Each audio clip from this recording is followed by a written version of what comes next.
شفقت والا کام کرے، اور شفقت وہیں ہوتی ہے جہاں کوئی غلطی ہوتی ہے، درگزر وہیں ہوتا ہے جہاں کوئی کوتاہی۔ عورت اطاعت کرے، فرما برداری کرے، اس کو حکم ہے، خامن درگزر کرے، شفقت کرے، اور کوئی کوتاہی دیکھے، کوئی غلطی دیکھے، اس پر پردہ پوشی کرنے کی کوشش کرے۔ یاد رکھیں اعلیٰ حضرت فاضل بریلوی رحمۃ اللہ علیہ فرماتے ہیں جو مردان خدا ہیں، جو اللہ کے بندے ہیں، جو مردان خدا ہیں، فرمایا ان کا طریقہ تو یہ ہے کہ وہ اپنے گھر والوں کی بڑی بڑی غلطیاں معاف کرتے ہیں، بڑی بڑی کوتاہیاں، بڑی بڑی۔ حضرت ابو الحسن رحمۃ اللہ تعالیٰ علیہ، جناب ابو الحسن خرقانی بہت بڑے درویش صوفی گزرے اور صاحب بصیرت اور زندہ اور بیدار مغز صوفی تھے، صرف ہو والے صوفی نہیں تھے۔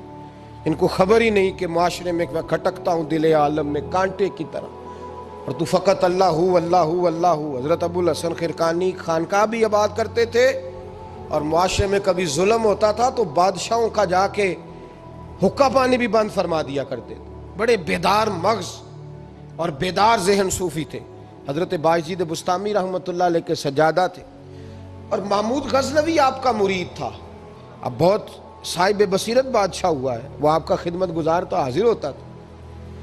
محمود غزنوی کہتے ہیں جب میں پہلے دن گیا تو بابا جی مجھے اٹھ کے نہیں ملے، بیٹھے بیٹھے سلام کیا، واپس آنے لگا تو مجھے چھوڑنے آئے میری سواری تک، تو میں نے کہا حضرت جی جب آیا تھا تو پوچھا بھی نہیں اور اب چھوڑنے آ گئے۔ تو فرمانے لگے جب تو آیا تھا تیرے اندر تکبر تھا، تو کہتا تھا مولوی بادشاہوں کو اٹھ کے ملتے ہیں اس لیے نہیں ملا، اور اب تو سوچ رہا ہے کہ نہیں سارے مولوی ایک طرح کے نہیں ہوتے، اس لیے میں تیری عزت دینا تیرے لیے ضروری سمجھا ہے، اس لیے تجھے چھوڑنے آیا ہوں۔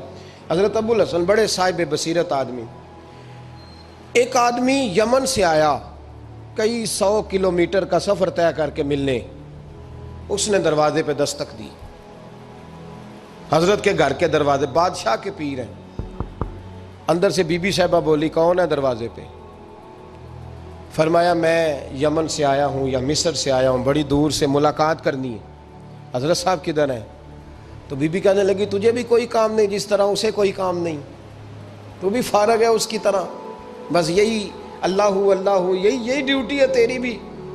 میں نے کہا یار اتنا بڑا صوفی اور گھر میں اس کا کیا حال ہے، وہ بات کرنے والی۔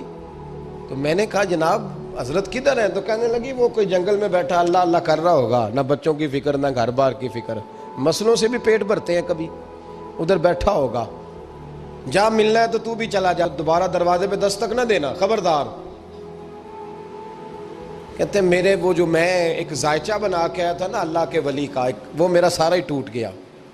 میں نے کہا کچھ نہیں حال، جس کا گھر حال نہیں تو باہر کیا ہوگا، اندر ہی کوئی طبیعت نہیں۔ لوگ فٹافٹ اعتراض کرتے ہیں، کہتے ہیں صاحب فلاں بندے کو نہیں صحیح کر سکے تو، حالانکہ یہ بات اور ہے، یہ پہلو اور ہے۔ نوح علیہ السلام کی بیوی اگر کافر رہ جائے، بیٹا اگر غیر مسلم رہ جائے تو یہ حکمت الہی ہوتی ہے، یہ اللہ پاک کی حکمت ہوتی ہے، حکمت ہوتی ہے، اس میں پیغمبر کی تبلیغ میں کوئی اعتراض نہیں کیا جا سکتا۔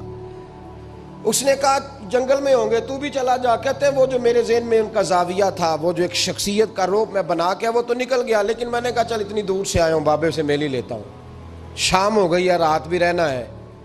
کہتے ہیں میں نے جنگل کی طرف منہ کیا تو حضرت جنگل سے آ رہے تھے اور شیر پہ بیٹھے ہوئے تھے، شیر پہ بیٹھے تھے۔ فرماتے ہیں پھر میرے دل میں خیال آیا، میں نے کہا بی بی قابو آتی نہیں اور شیر کو قابو کیا ہوا ہے۔ پھر وسوسہ آیا اتقوا فراست المومن فإنه ينظر بنور اللہ، رواہ ترمذی او کما قال صلی اللہ علیہ وسلم۔ اللہ کے رسول فرماتے ہیں مومن کی فراست قلبی سے ڈرو، وہ تو اللہ کے نور سے دیکھا کرتا ہے، اللہ کے دیے ہوئے نور سے دیکھتا ہے۔ اللہ اکبر۔ جب یہ بات سنی نا، اس نے کہتے میں نے دل میں سوچی تو حضرت میرے دل کی بات جان گئے اور فرمانے لگے او بھائی، کہتے میں نے کوئی حال بتایا نہیں، خود ہی فرمانے لگے میاں اس کے اندر صرف ایک ہی غلطی ہے کہ وہ زبان کی ٹھیک نہیں، بستر کی بڑی پاک ہے، نظر کی بڑی پاک ہے، کردار کی بڑی اچھی ہے، میرے بچوں کو پالتی ہے، بس زبان کی ذرا ٹھیک نہیں۔ اور فرمانے لگے میں اس نتیجے پہ پہنچا ہوں اگر میں نے اسے نکال دیا تو اور کوئی رکھے گا نہیں، بیچاری زندگی ساری پریشانی میں گزار دے گی، اور پھر اگلے لفظ کہے تو حد ہو گئی، فرمانے لگے میں اس بد زبان سے حسن سلوک کرتا ہوں، اللہ نے یہ بے زبان مخلوق میری فرما بردار بنا دی ہے۔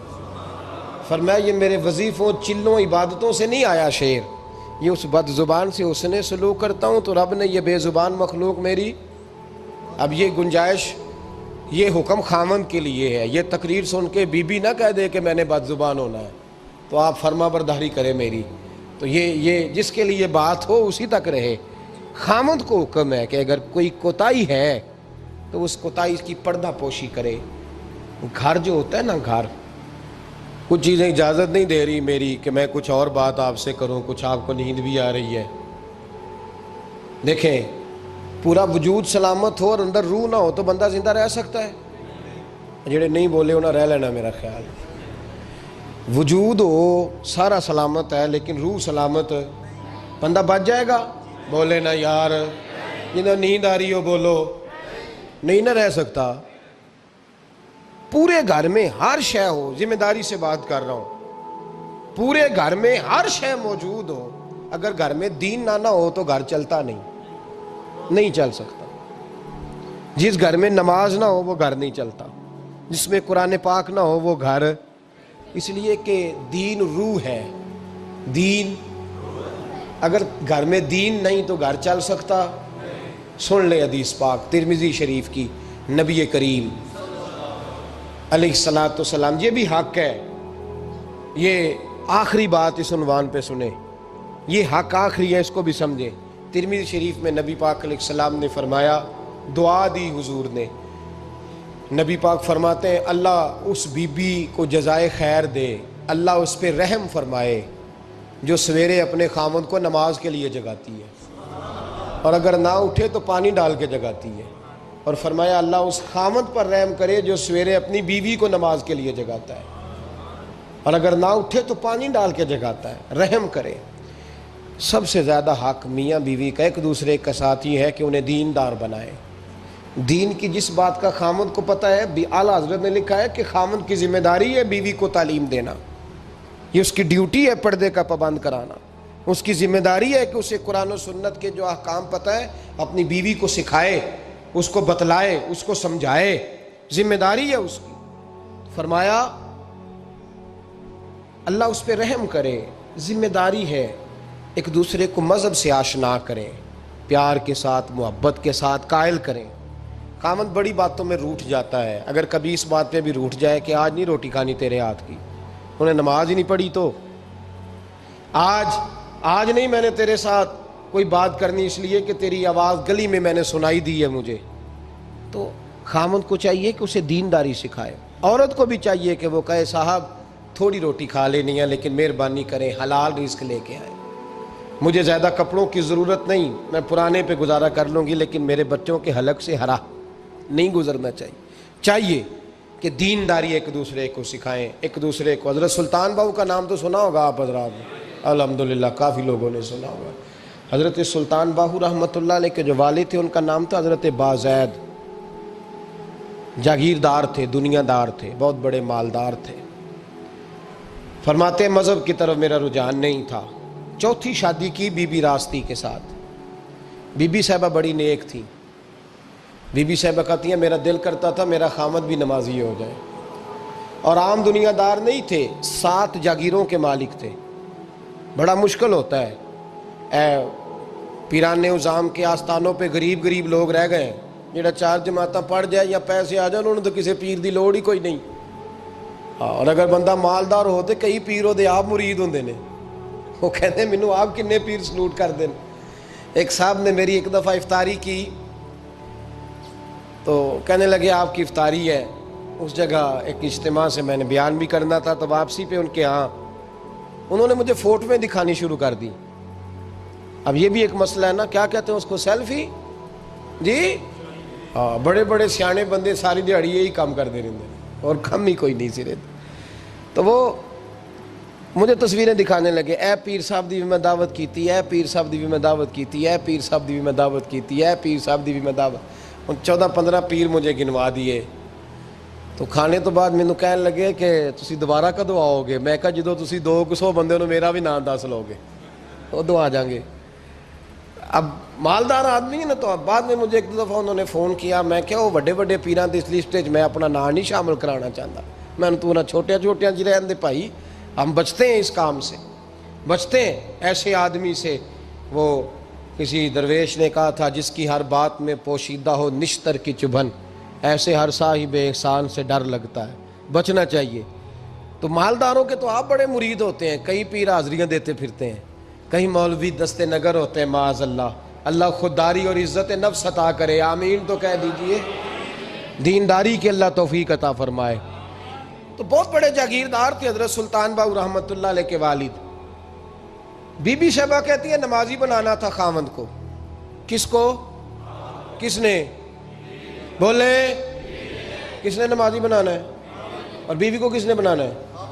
پکی گل نے نہیں. میں کونسلر صاحب نوں میں کیا ماشاءاللہ جیت گئے ہو؟ کہندے ہاں جی. میں کہندے جی کوئی حکم ہوئے تو میں دسو. میں کہ حکم ہے کہ تسی اپنے حلقے دے بندیاں دی ڈیوٹی لانی, کیڑا کیڑا نماز حاضری لانی ہے, کیڑا کیڑا نماز پڑھنا ہوندا ہے تے کیڑا کیڑا نہیں ہوندا. کہنے لگے بڑے سیانے نکلے ہو, پہلا مینوں ہی وسیتے واڑ چھڑیا جی. میں جاؤں گا تے دوجیاں دی حاضری لاں گا نا. تو خاوند نمازی بنائے گا بیوی کو تو اس سے پہلے خود بنے گا تو بنائے گا نا جی. جی تو اگر خاوند کہہ دے تو پڑھیا کر, میرے پیچھے نہ لگی تو کہنی جنی کو تو پڑھنی اونی میں پڑھنی ہے نا. تو میں آج میں ایک دوست کو کہہ رہا تھا, میں کہہ رہا تھا بچے وہ کام نہیں کرتے جو آپ کہتے ہیں. اور میں نے جمعے میں بھی کہا تھا بچے وہ کرتے ہیں جو ہمارا عمل دیکھ کے بچے چلتے ہیں, صرف بات پہ عمل نہیں کرتے. بی بی راستی کہتی ہے میں نے ٹھان لی کہ میں نے اس جگیردار کو, وڈیرے کو, اس موٹے بڑے چودھری کو میں نے نمازی بنانا اور بنا کے دکھانا ہے نمازی. بی بی صاحبہ کہتی ہیں کہ وہ جس خاتون کی بھی باری ہوتی تھی, 4 بیویاں ہوتی تھیں, وہ اس کا حق ادا کرتے تو بعد میں اپنی خوابگاہ میں جا کے آرام کرتے. ان کا جو خادم تھا ملازم, وہ رات کو دودھ کا پیالہ انہیں دینے جاتا تھا, سونے سے پہلے ان کے پاس دودھ کا پیالہ پہنچتا تھا. تو بی بی صاحبہ کہتی ہیں میں نے رات کو ملازم سے کہا دودھ دینے تو نہیں جائے گا, میں جاؤں گی. کہ میں آدھی رات کو دودھ کا پیالہ لے کے حاضر ہوئی. تو کیسے آئی؟ میں نے کہا بی بی ہوں, آ گئی ہوں, تو اب مہربانی کریں. میں نے کہا اگر اجازت دیں تو آپ کے پیر نہ دبا دوں. چل دبا دے. بی بی کہتی ہیں پیر دباتے دباتے میں نے کہا اگر اجازت دیں تو صبح نماز کے لیے جگا دوں. یہ نماز کی تبلیغ ہو رہی ہے. تو بابا جی پتہ کیا کہتے ہیں حضرت بازید, کہنے لگے تو مجھے جانتی نہیں, خبردار مجھے تبلیغ کرنے کی کوشش کی. اس گھر میں رہنا ہے تو سانس اونچا نہ لینا, پتہ ہے تو کس کے ساتھ بھی آئی, خبردار. کہتے ہیں میں چپ کر کے آ گئی.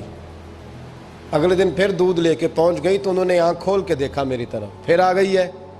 میں نے کہا میرے خاوند ہیں, میرے سر کے تاج ہیں, پیر دبا دوں؟ کہ دبا دو. کہتے ہیں میں نے 10 منٹ پیر دبائے تو میں نے کہا اگر جان کی امان پاؤں تو فجر میں جگا دوں. میں نے جلال فرمایا. کہنے لگے تجھے کہا تھا نا کہ مجھے کسی کا مشورہ قبول نہیں, تو کون ہوتی ہے مجھے بات کرنے والی, چل دوڑ جا. بی بی صاحبہ کہتی ہیں میں 10 دن جاتی رہی. کتنے دن؟ انہوں نے سختی بھی کی, برا بھلا بھی کہا, اور کئی دن یہ بھی کہا کہ کل آئی تو پھر یاد رکھنا. کہتی ہیں 10ویں دن میں گئی تو حضرت بازید کہتے ہیں میرے دل میں خیال آیا یہ جان چھوڑنے والی نہیں, یہ باز نہیں آئے گی. اور چلو ہے بھی تو میری بیوی, غلط بات بھی کوئی نہیں کر رہی, کہہ بھی نماز کر رہی ہے. کہنے لگے اگر میں سویرے اٹھ جاؤں تو پھر دوبارہ تو نہیں آئے گی, تو دوبارہ تو نہیں آئے گی. یہ دیکھیں میاں بیوی کا آپس میں رشتہ. سویرے اگر میں اٹھ جاؤں نماز کے لیے تیرے کہنے پہ تو میری جان چھوڑ دے گی تو. بی بی صاحبہ کہنے لگی میں دوبارہ نہیں آؤں گی, آپ مہربانی کریں سویرے اٹھ جائیں. کہنے لگے چل تو میری بیوی ہے, ایک بار مان لیتا ہوں تیری بات, سویرے جگا دینا. بی بی راستی کہتی ہے میں پہلے سو کے اٹھا کرتی تھی, وہ رات میں سوئی نہیں. کہتی ہے میں ساری رات رو کے گزار دی, ساری رات, اور بیدار رہ کے گزار دی. سویرے فجر کے وقت پانی گرم کیا, بغل میں مصلی لیا, خامد کو بیدار کیا, وضو کرایا, اور کہتی ہیں جب وہ اللہ اکبر کہہ کے سنتوں کی نیت باندھی تو میرے اس طرح آنسو گرے جیسے سیلاب آتا ہے اور دریا کا بند ٹوٹتا ہے. اور میں نے رو کے کہا مولا میرے اختیار میں یہیں تک تھا, میں مصلی پہ کھڑا کر سکتی ہوں, میں دل تو نہیں نہ بدل سکتی, وہ تیرے قبضے میں ہے, مقلب القلوب ہے, فضل کر اس کا دل بدل دے. فرماتی ہیں میں روتی رہی, 2 رکعتیں پڑھ کے میری طرف دیکھا تو فرضوں کی نیت باندھ لی، اور 2 فرض پڑھ کے پھر میری طرف دیکھا، کہنے لگے خبردار سویرے جگانے آئی تو۔ میں نے کہا جی نہیں جگاتی۔ میری طرف دیکھ کے کہنے لگے تو نہیں جگائے گی آج کے بعد میں تجھے نماز کے لیے جگایا کروں گا، میں تجھے جگاؤں گا۔ آپ فرمانے لگی وہ نمازی بن گئے، میں پہلے ہی نمازی تھی۔ جب ان 2 نمازیوں کا ملاپ ہوا تو اللہ نے سلطان باہو جیسا بیٹا عطا فرمایا، سلطان باہو جیسا بیٹا عطا فرمایا۔ میرے بھائی، میاں بیوی ایک دوسرے کو دیندار بنائیں گے، ایک دوسرے کو نمازی بنائیں گے، وہ ایک دوسرے پہ، اور کس طرح کا بڑا مشکل ہوتا ہے بیوی اپنے خاوند کی تعریف کرے، مشکل ہوتی ہے۔ اعلیٰ حضرت فاضل بریلوی رحمۃ اللہ تعالیٰ علیہ کی زوجہ، ان کا طریقہ یہ تھا کہ وہ اتنی شناسہ ہو گئی تھی، اعلیٰ حضرت لکھتے تھے تو وہ واقف ہو گئی تھی، وہ کتاب کا اعلیٰ حضرت فرماتے تو وہی کتاب اٹھا کے زوجہ لاتی۔ اس زمانے میں قلم بنتے تھے اپنے ہاتھوں سے، لوگ چھری لے کے اس کے ساتھ قلم بنایا کرتے تھے، تو قلم بنا کے سیاہی رکھتی، کاغذ کئی دفعہ ڈانٹ دیتے، اعلیٰ حضرت کئی دفعہ ڈانٹ دیتے، لیکن اماں جی سنتی۔ وقت وصال آیا تو ایک دن فرمانے لگے حامد رضا کی ماں، تو نے ساری زندگی مانگا کچھ نہیں، تو نے میری بڑی نوکری کی، میرے دین کے کاموں میں سب سے بڑی مددگار تو تھی، چل کچھ چیز مانگ لے۔ جب دین کے رشتے ہوتے ہیں تو پھر معاملے بھی دینداری کے طے ہوتے ہیں، کچھ مانگ لے۔ بڑا کچھ مانگ لیتی ہیں نا بیویاں، بڑا کچھ۔ اعلیٰ حضرت کی زوجہ کیا کہتی ہیں میں نے آپ کو صبح و شام دیکھا ہے، میں نے آپ کے دکھ سکھ دیکھے، خوشی غمی میں آپ کا رویہ دیکھا ہے، میں نے آپ کو ہمیشہ دیندار اور پرہیزگار پایا ہے، اگر مجھے کچھ دینا ہے تو ہاتھ اٹھا کے میری بخشش کی دعا کر دیں، اور اگر صبح قیامت مجھے ضرورت پڑی تو میری سفارش کر دیں گے۔ اعلیٰ حضرت رو پڑے، یہ دینداری کے رشتے ہیں، رو پڑے۔ فرمانے لگے تیرے ساتھ وعدہ ہے، مصطفیٰ کریم صلی اللہ علیہ وسلم کے صدقے احمد رضا جب جنت میں جائیں گے تو تجھے ساتھ لے کے جنت میں جائیں گے، ساتھ لے کے جائیں گے۔ تو بھائی دینداری بنائیں، ہن لباس لکم وانتم لباس لہن، وہ تمہارا لباس ہے اور ان کا لباس ہو۔ رمضان شریف آ رہا ہے، ارادہ کر لیں کہ تراویحیں ساری جماعت کے ساتھ پڑھنی ہے، پڑھیں گے انشاءاللہ تعالی۔ نوجوانوں سے میری گزارش ہے، جوان بچوں سے، ضروری کوئی مذہبی چیز آپ نے دیکھنی ہو، سننی سنانی ہو تو ٹھیک ہے، ورنہ رمضان میں موبائل استعمال نہ کریں، مہربانی فرمائیں، ارادہ کریں۔ اگر کبھی مجبوری بن جائے نا تو ہسپتالوں میں بھی 2-2 گھنٹے بندے کو ایک ٹانگ پہ کھڑے ہونے پڑ جاتا ہے، پاسپورٹ کے دفتر لوگ کھڑے رہتے ہیں، شناختی کارڈ کے دفتر کھڑے رہتے ہیں۔ ارادہ کرو قرآن پاک سننے کا، اور مسجد میں حاضر ہو کے با جماعت 20 تراویحیں پوری پڑھو، اور عشاء سے پہلے آؤ، سنتیں ادا کر کے مسجد میں نماز پڑھو۔ روزہ کوئی شیطانی وسوسہ قریب نہ آنے دو، روزے رکھنے ہیں اور انشاءاللہ رکھنے ہیں، پورے رکھنے۔ مزدور آدمی جو مزدور ہے وہ کہتا ہے میں مزدور ہوں، میں کیسے رکھوں؟ او خدا کے بندے، رب تعالیٰ نے تیرے اوپر فرض کیے ہیں، وہ کہتا ہے میں وہ چیز فرض کرتا ہی نہیں جو تو اٹھا نہ سکے، اس کو پتا تھا ہم رکھ لیں گے تبھی فرض کیے نا۔ اور مزدور کو تو اللہ اجر بھی زیادہ عطا کرتا ہے، کسی وسوسے پہ نہ لگے۔ اور قرآن، یہ 2 باتیں ہو گئی، روزہ اور تراویح۔ اور تیسرا، دن کے 2 حصے کریں، جو وقت بچ جائے اس کے 2 حصے کریں، آدھے حصے میں قرآن پاک پڑھنا ہے اور آدھے حصے میں درود و سلام پڑھنا ہے، یہ وظیفے پکے کر لیں۔ اور جو لوگ غریبوں کی مدد کرتے ہیں، مسکینوں کی، یتیموں کی، ان سے میری گزارش ہے کہ وہ مہربانی کریں تو 1 رمضان کو لوگوں کے ساتھ تعاون کریں۔ کس تاریخ کو جی؟ بولے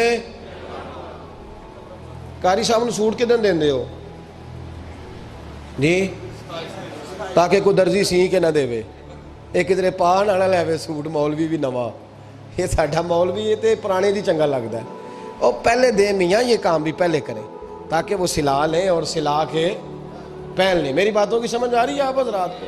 غریب کے ساتھ، مسکین کے ساتھ، جس کے ساتھ بھی کو تعاون کرنا ہے وہ پہلے کریں، پہلے اپنے بچوں کے کپڑے بعد میں اور غریبوں کے بچوں کو پہلے، تاکہ وہ شریک ہو، رمضان میں شریک ہو، کسی کو سودا پہلے دیں، جو پہلے کرنے کے کام ہیں ان کو پہلے کریں، مہربانی فرمائیں۔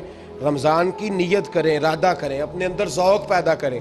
میں نے اپنے دوستوں کو کل سبق دیا ہے کہ کام مجبوری سے بھی ہو جاتا ہے اور شوق سے بھی، لیکن مجبوری سے کرنے سے مزہ نہیں آتا، شوق سے کریں تو مزہ ہی آ جاتا ہے، مزہ نہیں مزہ ہی آ جاتا ہے۔ تو کام کریں گے، لطف آئے گا آپ کو روزے رکھنے کا، عبادت کرنے کا، لیکن لطف کے ساتھ کریں اپنے